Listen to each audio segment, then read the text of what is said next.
Un fraternal saludo a la distinguida audiencia del canal católico Ñande Yarañé, canal 25 de Tigo e internet también. En esta ocasión tenemos la grata sorpresa, porque realmente una gran satisfacción de recibirle en un poco de todo, que es nuestro programa, a un sacerdote que es un lujo para nuestro país. Él es doctor en Sagradas Escrituras, especialidad bíblica, amén de una formación académica muy frondosa que ha acreditado a lo largo de toda su vida, y además de todo eso es militar de carrera. Estuvo en el Liceo Militar Acostañú, mejor egresado, brigadier mayor, estuvo en la Academia Militar Mariscal Francisco Solano López, naturalmente también con mejores calificaciones, mejor egresado del arma de ingeniería. Es decir, hay toda una historia de vida con nuestro sacerdote, el padre César Neri Villagra Cantero. ¿Qué tal, padre? ¿Cómo estás? Buenas noches, querido apreciado ingeniero. Un gusto compartir con ustedes, contigo, con tu amable teleaudiencia, este diálogo, este coloquio sobre un poco de todo. Muchísimas gracias. Aclaro a la teleaudiencia que el padre doctor es coronel en situación de retiro de las Fuerzas Armadas de la Nación y amén de eso es capellán del Ejército Paraguayo. Él está en funciones eclesiásticas dentro del Ejército y amén de eso es profesor de diferentes universidades, pero ya él nos va a comentar. Decirme una cosa, mi querido padre, ¿por qué no nos hablas un poquito de tu familia, de tu niñez, dónde naciste, tus hermanos, tus estudios primarios, secundarios, terciarios, para que la audiencia te conozca un poco más? Sí, con mucho gusto, ingeniero. Pues yo soy natural de Ipacaraí, nací en Ipacaraí el 26 de mayo de 1962. Hijo de don Raimundo Villagra, ya fallecido, era policía mi padre, y mi madre Inocencia Cantero de Villagra, también ya fallecido, que es de Cordillera, de Embocayatí del Igagüí. Ya. Y tengo 5 hermanos, tengo una hermana mayor y después 4 varones. Yo soy el mayor entre los varones, y el hermano que me sigue a mí falleció el año pasado, Carlos Alberto, por el tema del COVID, y sobreviven los otros hermanos y mi hermana, quedamos 4.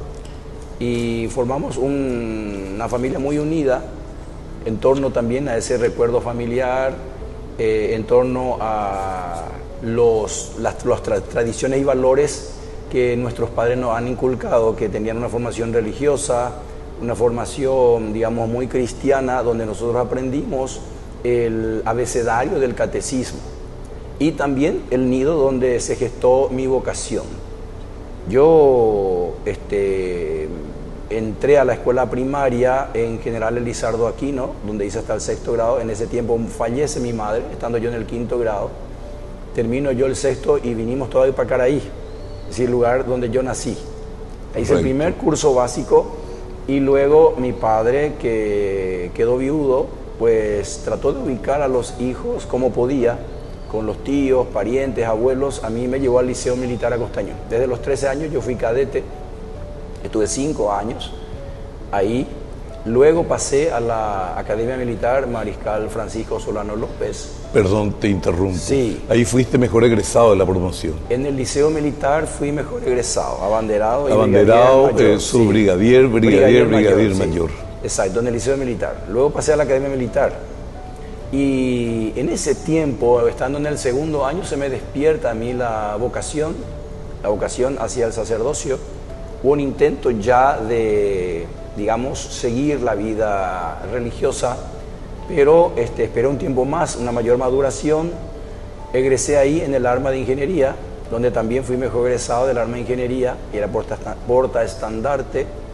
Egreso como subteniente de ingeniería. Voy al CIMEFOR como instructor, y de ahí justamente me rescata el padre Esteban Ruiz Díaz, por decir así, con él seguía un proceso vocacional. Claro.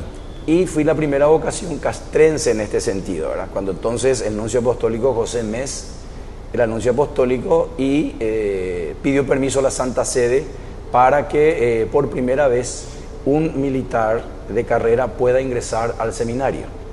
Fui ordenado diácono y sacerdote por Monseñor José Sebastián Laboa, el nuncio. Entonces nuncio apostólico en Paraguay.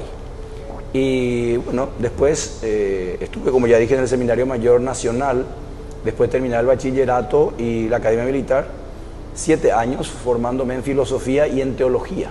Obtuve la licenciatura ahí en ciencia pastoral por la Universidad Católica y el bachillerato eclesiástico por la Universidad de Buenos Aires, que es la Católica Pontificia.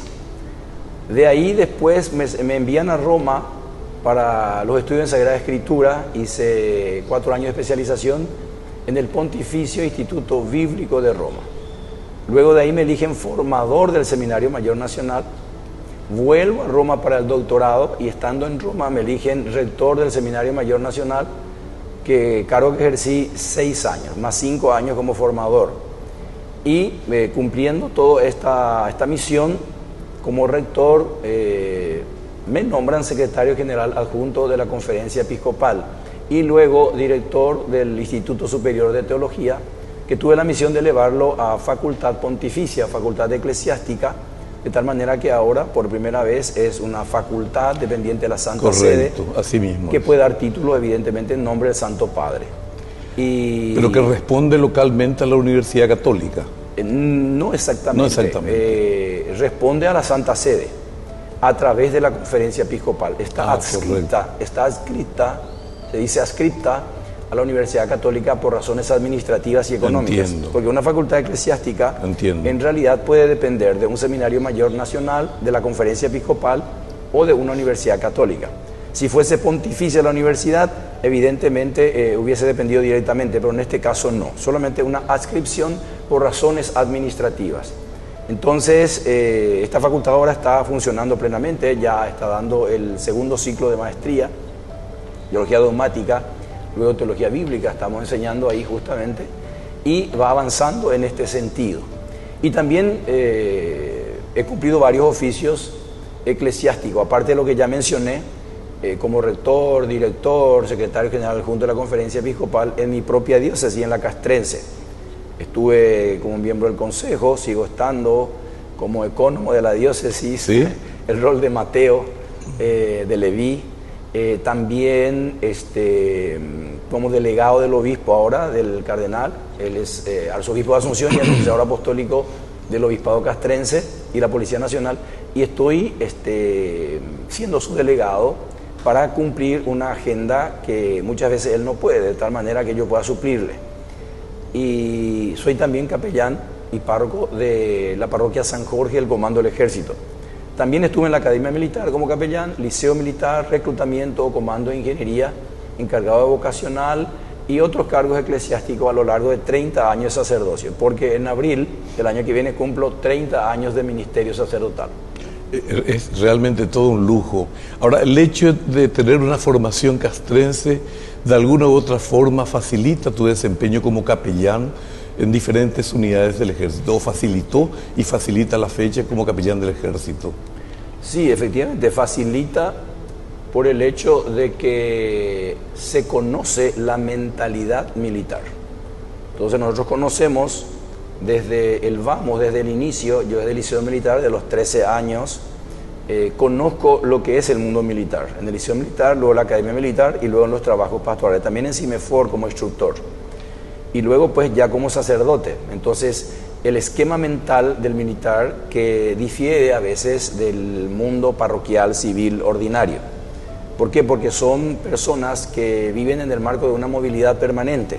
Se traslada de un lugar a otro, viven dentro de un marco jerárquico, tienes categorías lingüísticas y culturales propias del ámbito castrense. Y entonces esto nos facilita el conocimiento del mundo militar y policial. Aparte, mi padre fue policía también, conozco el mundo policial, las comisarías y el mundo militar, obviamente, porque también yo pues hice los estudios académicos militares y conviví con los militares, sobre todo en la etapa de mi infancia, mi adolescencia y mi juventud. Sí. Una pregunta, padre. ¿Tu caso es el primero entre los oficiales, sea de las Fuerzas Armadas o de la Policía Nacional, que ya con una cierta jerarquía, en tu caso siendo subteniente, pero en otros casos tengo información que hay gente que han llegado a teniente primero, etcétera, etcétera, y sienten la vocación religiosa y van a los seminarios? ¿Tu caso es el primero de ellos? Sí, mi caso es el primero. Hay otros que también ingresaron al seminario con esta jerarquía que estás diciendo, pero después de un discernimiento vieron que no eran para ellos, volvieron a sus cuarteles, continuaron con su carrera, pero fui la primera vocación y el primer ordenado del obispado castrense de las Fuerzas Armadas. Maravilloso. Sí. Bueno, todo eso vamos a proseguir en el siguiente bloque, mi querido padre.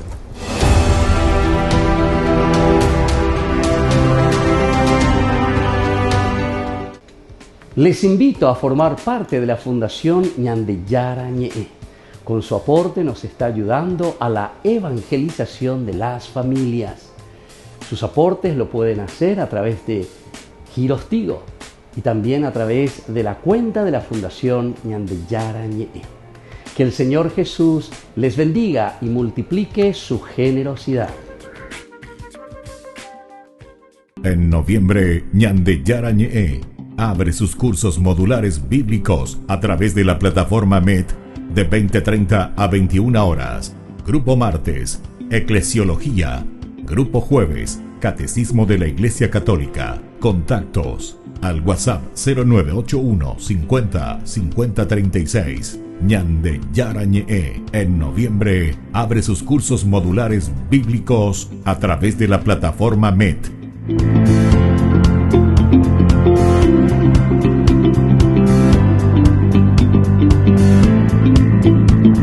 Desde la Asociación Paraguaya de los Caballeros de la Soberana Orden de Malta, Ñandeyara Ñe'e Televisión transmite las 24 horas. Les invitamos a seguir nuestros programas y sobre todo a seguir apoyándonos con su aporte para evangelizar nuestro país, evangelizar nuestras familias. Dios les bendiga a todos. Queridos amigos, les invito a todos ustedes a ser padrinos de Ñandeyara Ñe'e. Su aporte es muy importante para seguir evangelizando. Ñandeyara Ñe'e, ay de mí si no evangelizar.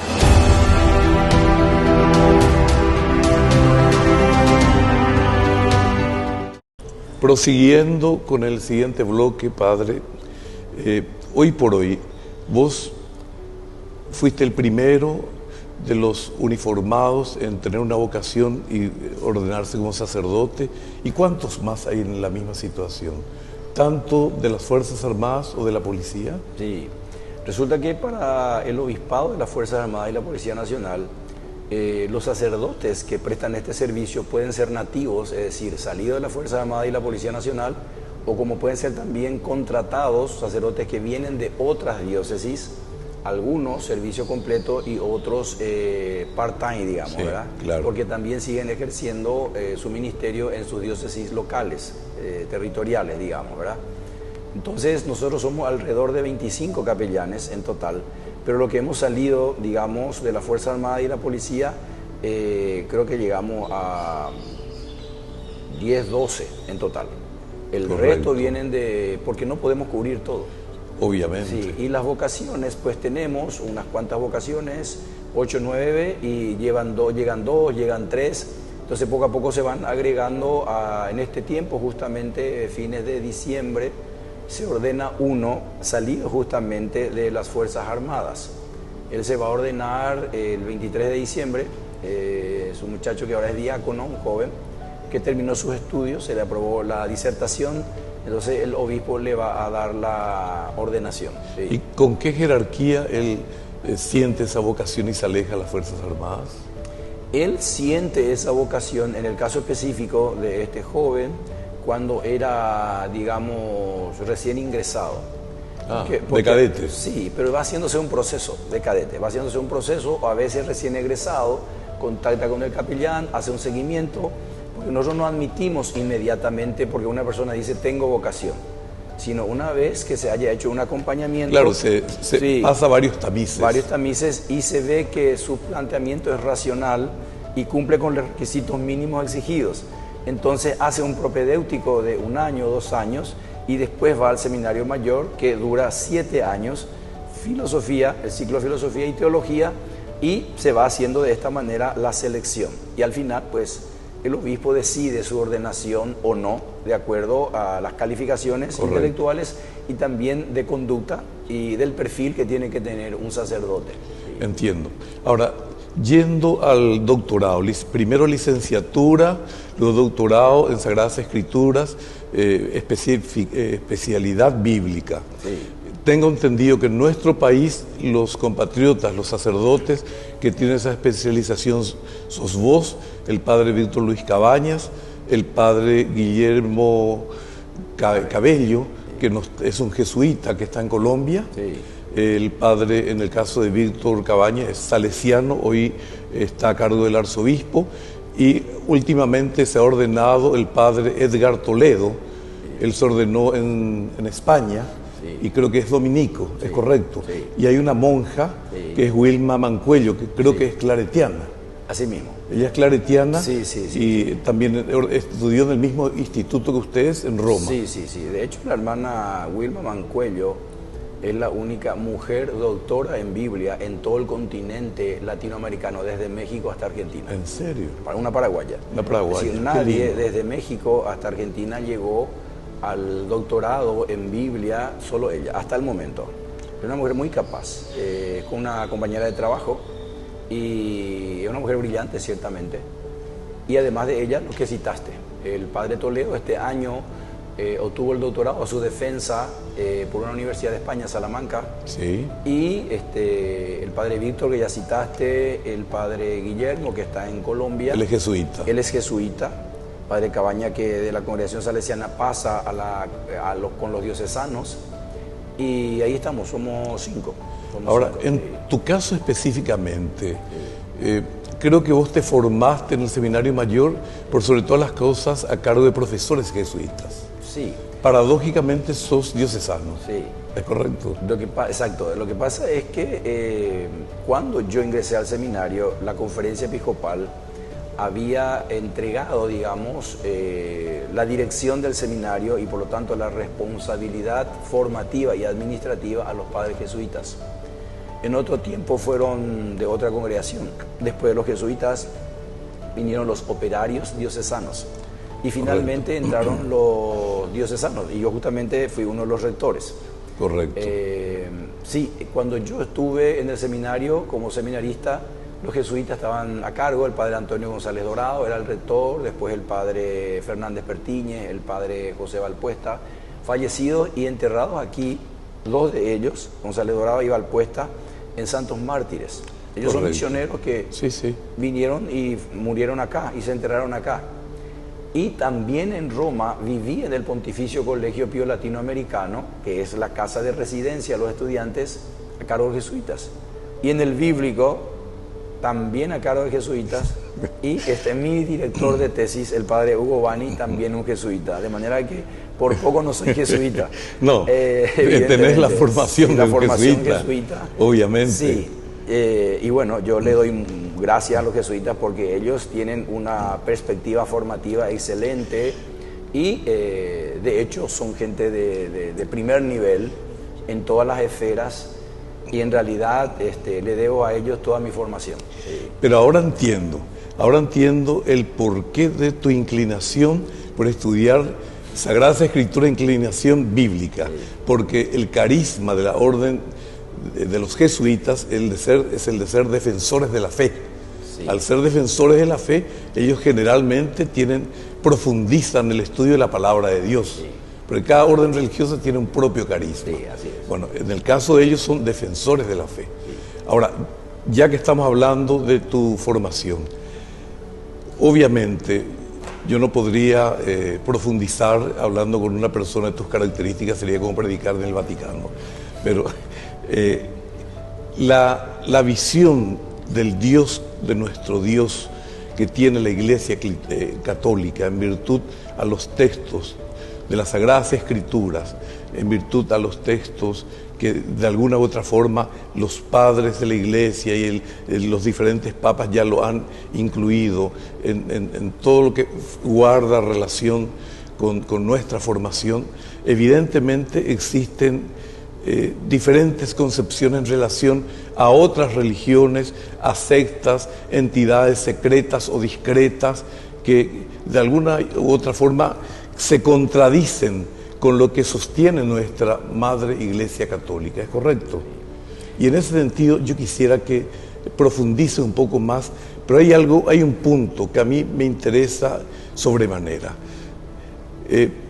Están los masones, la masonería. A mí me han invitado en más de una ocasión y yo rehusé por las razones que estamos hablando.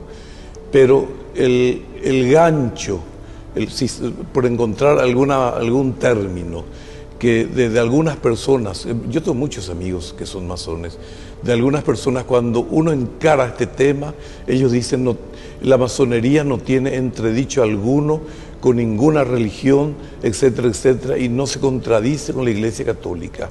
Los documentos de la Iglesia, desde 1738, creo que es con el Papa Clemente VII, hay como 7 u 8 encíclicas.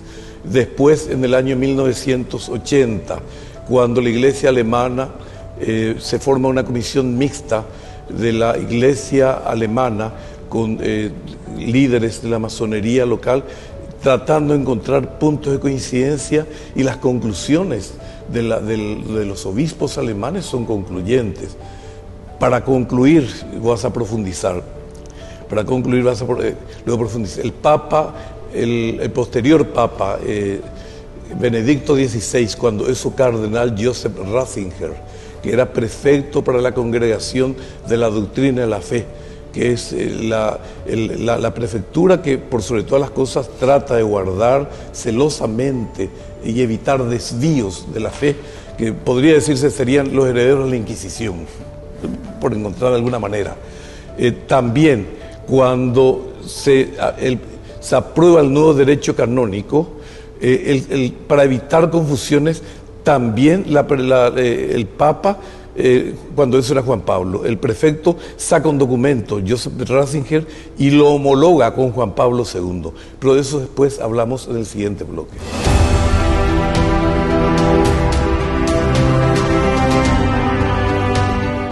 Ay de mí si no evangelizara, nos dice San Pablo. Les invitamos a todos ustedes a seguir apoyando nuestro canal Ñande Yara Ñe. Con su aporte podemos llegar a todas las familias a nuestro querido Paraguay. Ñande Yara Ñe. Ay de mí si no evangelizara. La Santa Eucaristía reúne a los corazones para ofrecer el pan y el vino, signos del cuerpo y la sangre de Jesucristo. En Ñande Yara Ñe, la Santa Misa, 6 horas, 11 horas y 19 horas. Ñande Yara Ñe, Canal 25, primer canal católico del país.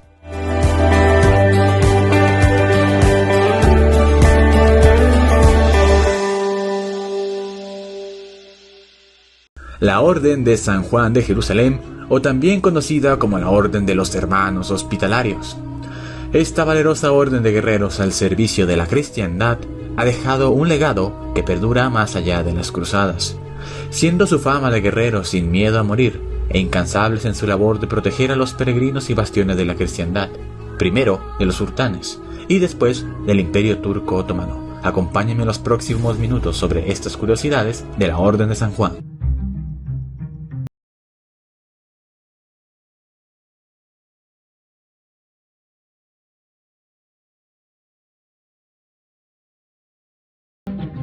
Número 1. El origen que antecede a las cruzadas.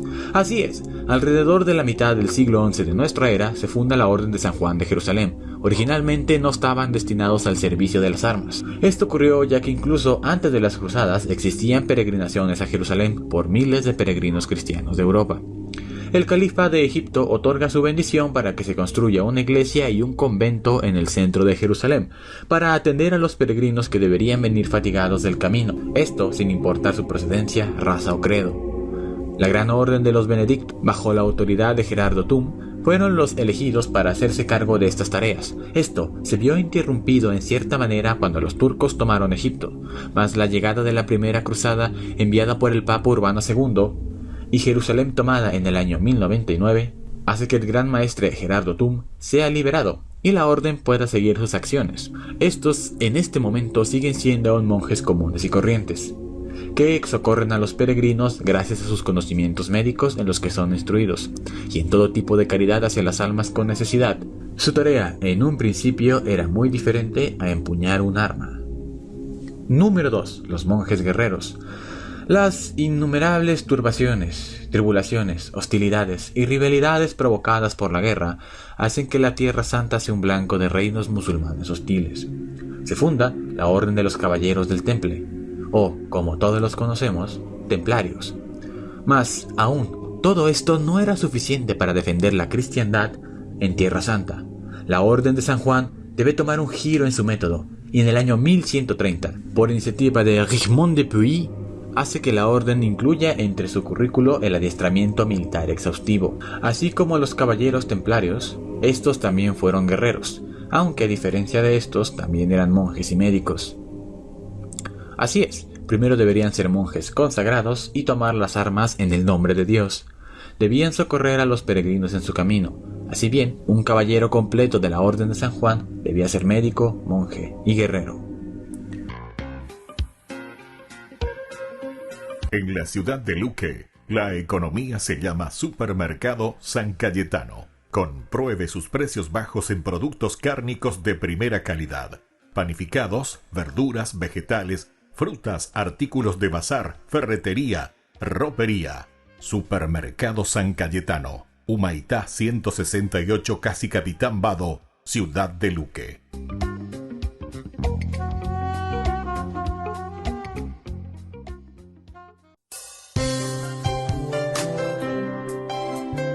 Jesús dijo: «Dejad que los niños vengan a mí, y no se lo impidáis, porque el reino de los cielos es de quienes son como ellos».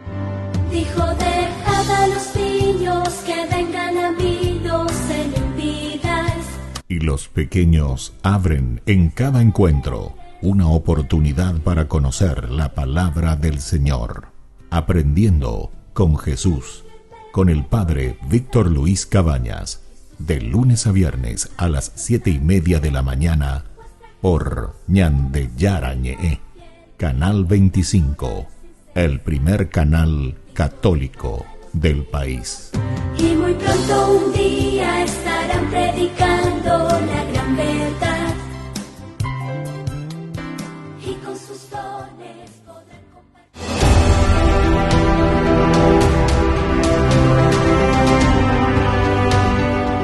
Padre, reanudamos.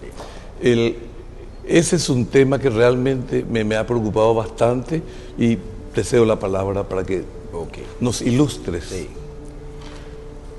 Evidentemente que la visión de la humanidad, la visión antropológica, depende de la visión teológica, es decir, qué imagen de Dios tenemos, ¿sí? ¿Cuál es la configuración de Dios?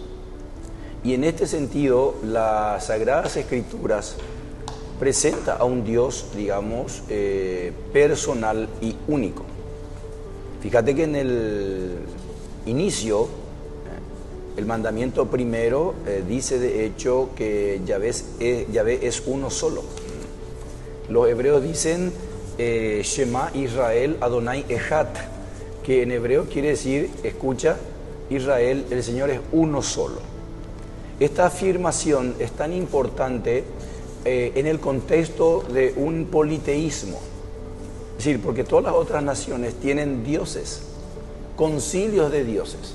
Correcto. Tenemos la visión babilónica, la visión egipcia, la visión caldea, la visión de los cananeos. Son politeístas. No podemos decir exactamente ateos, pero son politeístas, son los gentiles. Entonces, ante esta visión de la divinidad, aparece Israel con una visión de un Dios único. Por eso escucha Israel, Señor, tu Dios es uno solo. No solamente único, sino indiviso. Y este Dios, al que se le llama Yahvé, o de distintos otros nombres, por ejemplo, Elohim, Elión, El Shaddai, Yahvé, el Agistón, es decir, se le llama de diferentes nombres en las Sagradas Escrituras de acuerdo a las funciones. Incluso las representaciones angélicas quieren decir la función de Yahvé, de Dios, en alguna circunstancia. Por ejemplo, Gabriel, Miguel, Micayael o Salatiel, etc. Son diversas denominaciones que indican la presentación de Dios, la teofanía de Dios en diversas circunstancias. Pero es un Dios único, es un Dios nacional, es el Dios de Israel. Y este Dios es un Dios personal, es decir, un Dios que entra en contacto con su pueblo, por lo tanto dicta normas para ese pueblo que son normas vinculantes. De ahí tenemos, por ejemplo, los mandamientos, los 10 mandamientos. Más adelante vamos a tener que ya con la época rabínica, 613 mandamientos, se van súper especializando estos mandamientos, estas especificaciones de cómo el pueblo tiene que vivir el código de la alianza. Pero esas leyes vienen de Dios, porque Dios nos indica desde la Biblia cuál es el camino que tenemos que recorrer. San Agustín, que es autor de las frases célebres, dice que la Sagrada Escritura es la carta de Dios, es una carta de Dios enamorado de la humanidad, y que le dice, te envío esta carta para que sepas cuál es el camino para que llegues hasta mí. Entonces, la Sagrada Escritura, desde el Génesis hasta el Apocalipsis, evidentemente nos transmite una imagen de Dios. Esa imagen de Dios, presentado por los sacerdotes, presentado por los profetas y por los sabios del Antiguo Testamento, va a ser presentado de una manera ya definitiva por Jesucristo. Y sobre toda esa imagen va a quedar perfectamente configurada en el Sermón del Monte. Mateo capítulo 5, capítulo 6 y capítulo 7. Ahí se configura la imagen de Dios. De tal manera que el que ve a Cristo ve a Dios. Y es lo que le va a decir Jesús respondiendo a Felipe cuando le dice, no conocemos al Padre. Claro. Y Jesús le dice, el que me ve a mí, ve al Padre.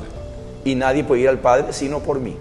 Por lo tanto, Cristo es, y nosotros decimos en nuestra fe católica, la segunda persona, la Santísima Trinidad, que se ha encarnado, porque Juan 1:1 y después 1:14 dice, en el principio existía la palabra era Dios, la palabra estaba de frente a Dios y la palabra se hizo carne. Entonces, Dios encarnado. Y ese Dios encarnado viene con los hombres para compartir precisamente todo menos el pecado. Correcto. Como dice la carta a los hebreos, de tal manera que nosotros podamos comprender y entender el plan salvífico de Dios. Trae novedades antes inusitadas incluso para el pueblo hebreo, como por ejemplo el perdón, que era solamente de Dios, el tema de la resurrección, el tema de la vida eterna, que no entraba aún en las categorías del Antiguo Testamento. Poco a poco se iba configurando en el Antiguo Testamento, pero Jesús va a traerlo esto en su máxima expresión en el Nuevo Testamento. Por lo tanto, nos proyecta la imagen de un Dios cercano, un Dios amigo, un Dios que interviene en las relaciones humanas, que dicta normas de convivencia y que por lo tanto es un Dios Emmanuel, que quiere decir un Dios con nosotros. Claro. No es un Dios lejano, apartado, ¿no es cierto? Y por lo tanto aquí hay una expresión, digamos, una visión teocéntrica. La imagen de Dios permite después, un Dios misericordioso y justo, que permite elaborar una visión antropológica. Es decir, la antropología, en este sentido, la visión de la humanidad, va a depender de la visión teológica, la visión de hombre. Pues yo digo, ¿qué es el hombre? Y bueno, los filósofos pueden dar muchas respuestas, pero la visión cristiana necesariamente tiene que basarse en la visión teológica, es decir, ¿cuál es la imagen del hombre perfecto? Y es Jesucristo, verdadero Dios y verdadero hombre, que justamente siendo Dios se hace hombre y se nos presenta como modelo a seguir y nos invita a la adhesión con Él. Entonces es un Dios que nos indica que tenemos que seguirle a Él. Es lo que dice en la transfiguración, escuchadle a Él, porque cuando aparece en la transfiguración Moisés y Elías, desaparece Moisés y Elías en un momento y sale una voz del cielo que dice: Él es mi Hijo amado, escúchenle a Él. Es decir, al único que hoy tenemos que escuchar es a Jesucristo, porque Él es el camino, la verdad y la vida. Entonces, esto trae una cosmovisión. Ante esto se pueden plantear otras cosmovisiones de la sociedad, de la realidad y de la antropología. Y podemos hacer en primer lugar un estudio comparativo de la visión de Dios y del hombre que se hacen, por ejemplo, en las grandes religiones, porque de acuerdo a los fenomenólogos de la religión, dígase Rudolf Otto o Mircea Eliade, que hacen un estudio independiente, neutral de lo que son los fenómenos religiosos, catalogan como religiones solamente tres: el judaísmo, por orden de aparición, el cristianismo y el islam.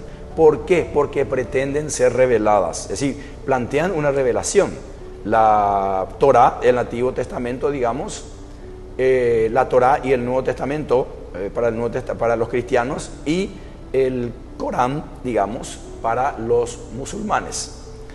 Ahora, el resto son filosofías religiosas: el sintoísmo, el taoísmo, el budismo, el confucianismo, etcétera, ¿verdad? Entonces, tres grandes religiones, pero de estas tres grandes religiones, solo el cristianismo presenta que su Mesías es Dios mismo. Eso nadie se ha atrevido. Para los judíos, Dios es Dios, digamos, y Moisés es su gran profeta. Para el Islam, que aparece 600 años después del cristianismo, Alá es Alá y Mahoma es su profeta, pero Mahoma no pretende ser Dios. Correcto. Solo el cristianismo dice que Jesucristo es verdadero Dios y verdadero hombre, es decir, Dios hecho carne, Dios encarnado, es decir, segunda persona de la Trinidad Santísima, ¿no es cierto? Ahí nosotros tomamos una distancia del judaísmo que no admite la Trinidad porque creen que eso conspira contra la unicidad de Dios, lo cual no conspira, porque es el famoso esquema de 3 en 1. Por lo tanto, el cristianismo presenta al Mesías como hijo de hombre, no un simple Mesías, como Pedro va a declarar, sino como hijo de hombre, porque Jesús cuando se autopresenta, dice el Hijo del Hombre. Y veréis al Hijo del Hombre bajar, tomando el texto de Daniel 7:30. O sea que Dios que viene en medio de las nubes, en su primera venida, y en su segunda venida es que se espera. Por lo tanto, aquí el cristianismo es única, es singularísima, porque dice nuestro Mesías, Cristo, es Dios, hecho hombre. El judaísmo, que aún espera un Mesías, no piensa que el Mesías va a ser Dios. Para ellos Dios no se puede encarnar. Claro. Para ellos esperan un Mesías humano, político si se quiere, que lleve a Israel como cabeza de las naciones. Y el Islam tiene otra presentación también. Ahora, aparte de esto, o sea que evidentemente como hay aquí una visión de Dios y de mesianismo distinto, hay una visión antropológica también distinta con las tres religiones. Y aparte de esto, también tengo que decir que también dentro de la visión cristiana propiamente hay una diferenciación de la presentación de Cristo y de Dios de acuerdo a la interpretación y a la hermenéutica que se haga de las Sagradas Escrituras. ¿No coincidimos todos? No coincidimos. Sí. Bueno, todo eso lo profundizamos en el siguiente bloque, mi querido padre.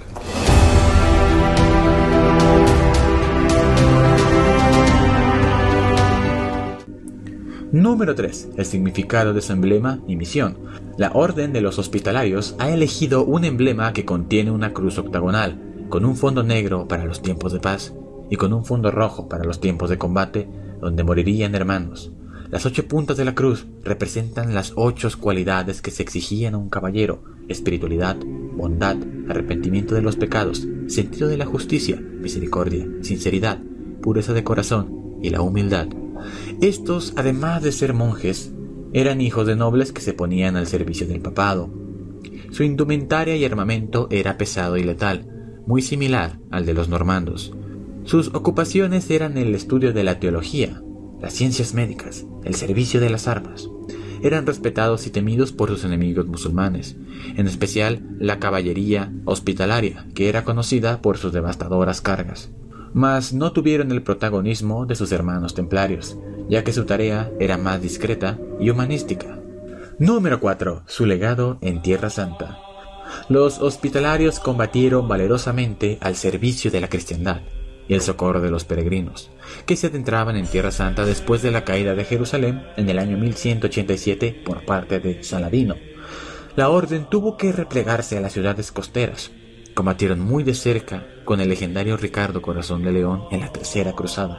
Como se sabe, poco a poco los reinos cristianos en Tierra Santa fueron menguando, tal como el Principado de Trípoli y finalmente la caída de Acre en el año de 1291. Los caballeros se replegaron a la isla de Rodas. Se les conocería por un tiempo por el nombre de Caballeros de Rodas. Allí organizaron un verdadero bastión de la cristiandad, donde se dedicaban a hostigar a las embarcaciones musulmanas y turcas, de comerciantes y militares, mas su suerte cambió cuando Mehmed II conquistó Constantinopla, y posteriormente uno de sus sucesores, Solimán el Magnífico, con una flota de 400 barcos y un ejército de 140.000 hombres, embistieron con toda la furia del imperio turco a la gran isla de Rodas. Los caballeros hospitalarios lucharon con valentía que solo lo podían hacer un caballero cristiano. No se rindieron hasta agotar sus provisiones. Solimán el Magnífico, impresionado por su bravura y determinación, les perdonó la vida. En homenaje a su heroísmo, el noble Solimán prestó sus propios barcos para que ellos regresaran a Europa. Ya dispersos, los caballeros de la Orden de San Juan suplicaron al poderoso emperador Carlos V que les concediera la isla de Malta como su nueva base y refugio, la cual les fue concebida en el año de 1530. Número 5. Lucha por la cristiandad más allá de las cruzadas. Oficialmente, ahora conocidos como los Caballeros de Malta, en el año de 1530 y posteriormente en el de 1565, el mundo ya no era la Edad Media. Se encontraba en pleno renacimiento. Pareciera que las órdenes de caballeros y hazañas en Tierra Santa eran cosa del pasado. El nuevo mundo había sido descubierto y ahora lo importante era formar un imperio que existiera. Mas los caballeros de la Orden de San Juan tendrían que resistir una vez más en el nombre de la cristiandad. Solimán el Magnífico por segunda vez reúne sus fuerzas para atacar a los caballeros en el último refugio, la isla de Malta, un sitio tan famoso como el de Rodas, que duró 4 meses. Este puede describirse como simplemente aterrador y brutal. Al retirarse los turcos dejaron alrededor de 30.000 muertos en sus propias filas. Es impresionante ya que la orden tan solo contaba con 600 caballeros defendiendo Malta, con la ayuda de los nativos malteses, y sobre todo, esto no hubiera sido posible sin el asombroso rescate de la flota española, comandada por Don Juan de Austria. Sobre todo, aquí es donde se enfrentarían directamente la temible escuadra de los tercios españoles y el ejército otomano de una manera directa. Un asedio con muchos más detalles y actos de valentía que merecen su propio video, mas la resistencia cristiana y el legado cruzado se mantuvieron vivos hasta que la última galera turca dejara las aguas cristianas. Así fue como la Orden de San Juan defendió el último bastión de la cristiandad cruzada. Esta aún existe, con un legado ya no empuñando las armas, sino en el mundo con actos de caridad y servicio a los desamparados. Les invito a formar parte de la Fundación Ñande Yara Ñe'e. Con su aporte nos está ayudando a la evangelización de las familias. Sus aportes lo pueden hacer a través de Giros Tigo y también a través de la cuenta de la Fundación Ñande Yara Ñe'e. Que el Señor Jesús les bendiga y multiplique su generosidad.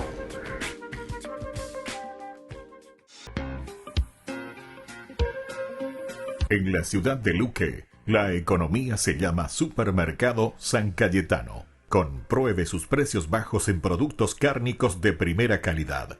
Panificados, verduras, vegetales, frutas, artículos de bazar, ferretería, ropería. Supermercado San Cayetano. Humaitá 168, Casi Capitán Vado, ciudad de Luque.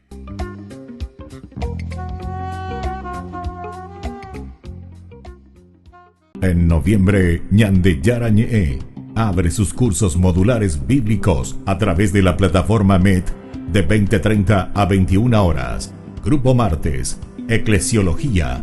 Grupo jueves, Catecismo de la Iglesia Católica. Contactos al WhatsApp 0981 50 50 36. Ñande Yarañe en noviembre abre sus cursos modulares bíblicos a través de la plataforma MET.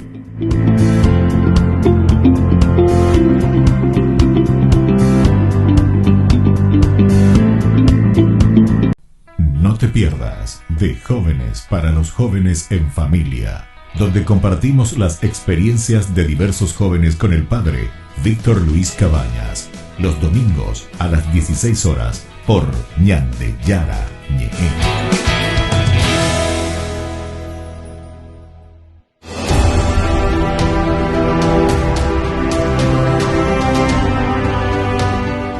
Reanudamos, padre, sobre este apasionante tema. Bien, ingeniero. Y en honor a la pregunta y al planteamiento que me has hecho de ciertas sociedades secretas, discretas, existen varias, ¿verdad? Los Rosacruces, los gnósticos, varias sectas, etcétera, que presentan una visión de Dios diferente. En la masonería que mencionaste concretamente aparece la figura del gran arquitecto. Esa figura del gran arquitecto, que es prácticamente un esquema vacío que se va completando poco a poco. Creo que después entra la imagen de Yabulón, que es una especie de unión de varias visiones divinas, y otras figuras que se van completando a medida que avanzan los grados. No es un Dios bíblico, evidentemente. El gran arquitecto no es un Dios bíblico, es un Dios más bien deísta, no teísta. ¿En qué sentido? El deísmo es la visión filosófica propia del mundo griego, así como la imagen de Aristóteles, el Dios motor inmóvil que mueve sin ser movido, pero no es una persona, no interviene en la humanidad. Ese Dios, digamos, deja al hombre a su arbitrio, por lo tanto se anula el teocentrismo para poner el antropocentrismo. Entonces el hombre es el que se encarga de establecer leyes, normas, dictados, etc. Es el autor de la moral, crea una moral autorreferenciada. ¿Por qué? Porque se elimina, evidentemente, la moral cristiana acá, la moral revelada, porque no se acepta, digamos, más que la razón. La razón es el único elemento que acepta, por ejemplo, la masonería. De hecho, hay varios documentos de la Santa Sede, escritas exclusivamente por los santos padres, por los papas, a través de los tiempos, y son como 10 documentos que se pronuncian a través de estos escritos sobre la incompatibilidad de la pertenencia simultánea de un creyente cristiano católico simultáneamente con la masonería. Entiendo. Y evidentemente hay una incompatibilidad. ¿Por qué? Porque la visión de Dios es diferente. Entonces, evidentemente la antropología va a ser distinta. Los conceptos van a variar todito. Podemos hablar todos, podemos variar de libertad, pero ¿qué libertad? Libre albedrío, libertad cristiana. Vamos a hablar de amor. ¿Qué es amor? ¿El amor eros o el amor ágape cristiano? Vamos a hablar de justicia. La justicia forense, estamos hablando de la justicia bíblica. La verdad, estamos hablando de la adecuación de la mente a la cosa, como definen los filósofos, o vamos a hablar de la verdad que es Jesucristo. Como te das cuenta, cuando cambia la plataforma fundamental de la cultura, de la idea base, evidentemente cambia ya son todo. Irreconciliables. Entonces, evidentemente, por eso no pueden compartir, no pueden convivir dos visiones distintas de Dios, porque genera una visión distinta de la antropología, una visión distinta, por lo tanto, de la sociedad y de su organización. Entonces, ¿por qué? Porque para la visión cristiana la vida humana es sagrada, la justicia es la esencia del Evangelio, y la justicia incluso tiene que ver con la salvación. Hay una vida en el más allá que no está prevista en los códigos de ese gran arquitecto o de otras divinidades que no parten su base de las Sagradas Escrituras. Bien comprendido. Mencionaste unos cuantos documentos de la Iglesia. Sí. Yo me tomé la molestia de, rápidamente, en el año 1738 la encíclica del Papa Clemente XII, en el año 1751 una encíclica del Papa Benedicto XIV, en el año 1821 del Papa Pío VII, en 1826 una constitución apostólica del Papa León XII, en el año 1829 del Papa Pío VIII, en el año 1846 del Papa Pío IX, en el año 1000, después está una locución consistorial del Papa Pío IX también, de la encíclica del año 1884, el Papa León XIII, y la encíclica del mismo Papa León XIII del año 1892. Con posterioridad está esa comisión mixta de los obispos alemanes y finalmente, cuando entra a regir el nuevo código del derecho canónico, el monseñor Ratzinger, después Benedicto XVI, emite ese documento. Y las conclusiones son... Sí. Es un documento firmado por el Papa Juan Pablo II. Así mismo. Siendo prefecto de la fe Benedicto XVI, y es el último documento oficial.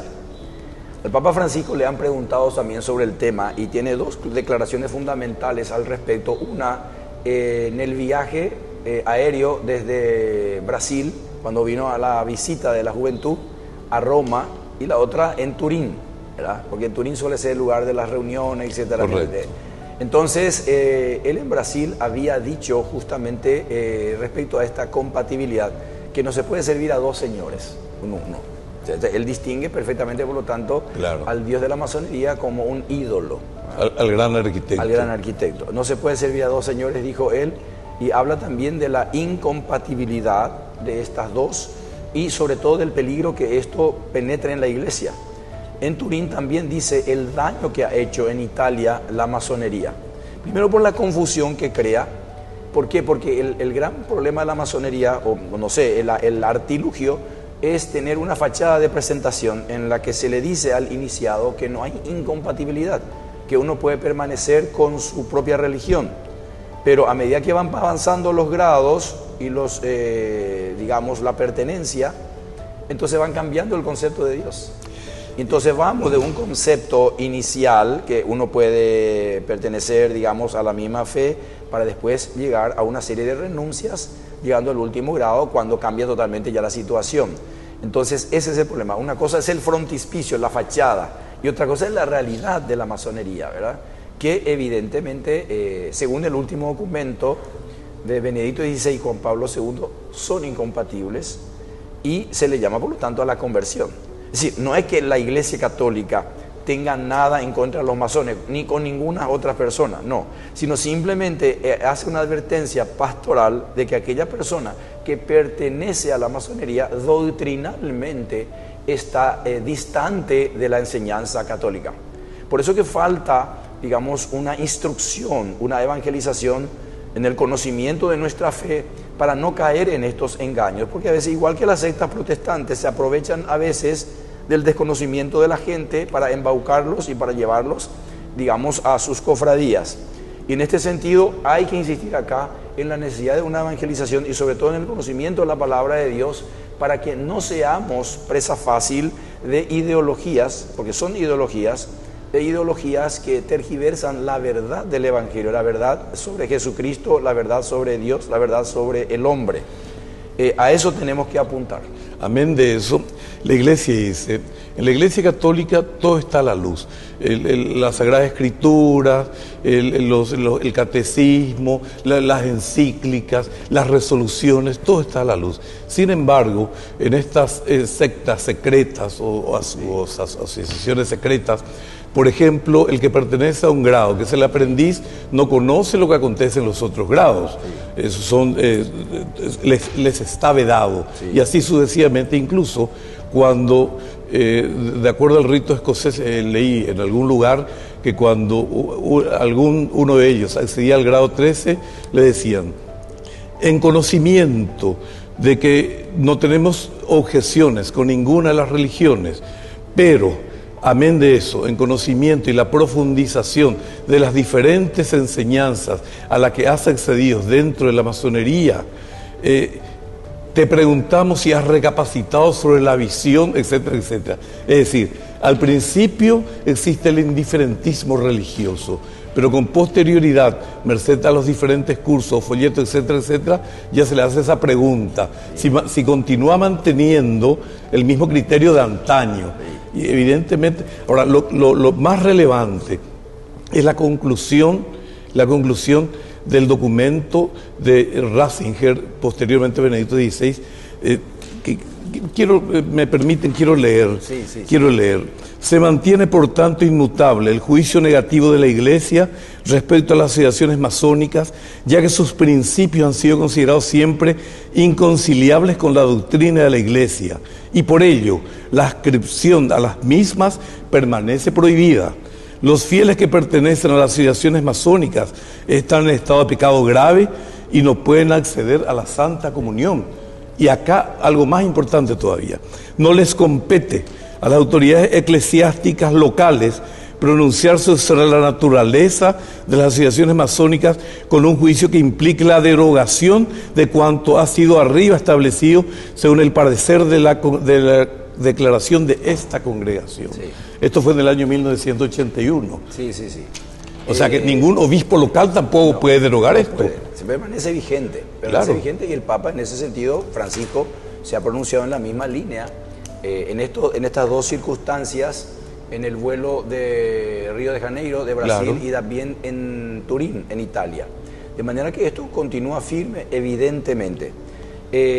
Por eso que se pide, y hay casos de masones que devuelven, se convierten. ¿Por qué? Porque el delito que se comete, no solamente por pertenecer a la masonería, sino también irse, por ejemplo, a una secta, es el delito de apostasía. Apostasía, Y correcto. entonces, evidentemente, se tiene que retornar a la casa paterna haciendo todo un proceso. No se le condena en el sentido de que van a perder la salvación, no, sino que se le invita a la conversión, y al retorno a la casa del Padre, digamos. Mi querido, se nos acabó el tiempo, mi querido Padre.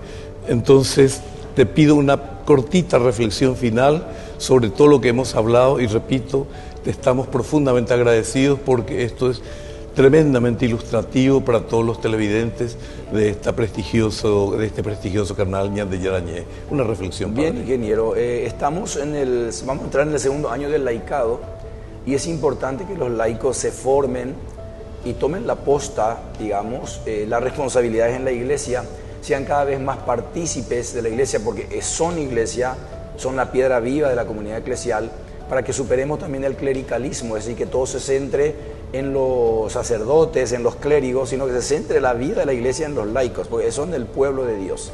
Y para esto necesitamos formarnos, cada vez tomar más responsabilidades, formarnos en estas cosas, en la palabra de Dios, conocer las acechanzas y los peligros que corremos para no tergiversar evidentemente la doctrina, y también un estilo de vida de compromiso y de testimonio que nos lleve precisamente a la construcción del reino de Dios. Muchísimas gracias, Padre. Fue un honor tenerte en este programa, y a la distinguida audiencia de Ñande Yarañé, hasta pronto.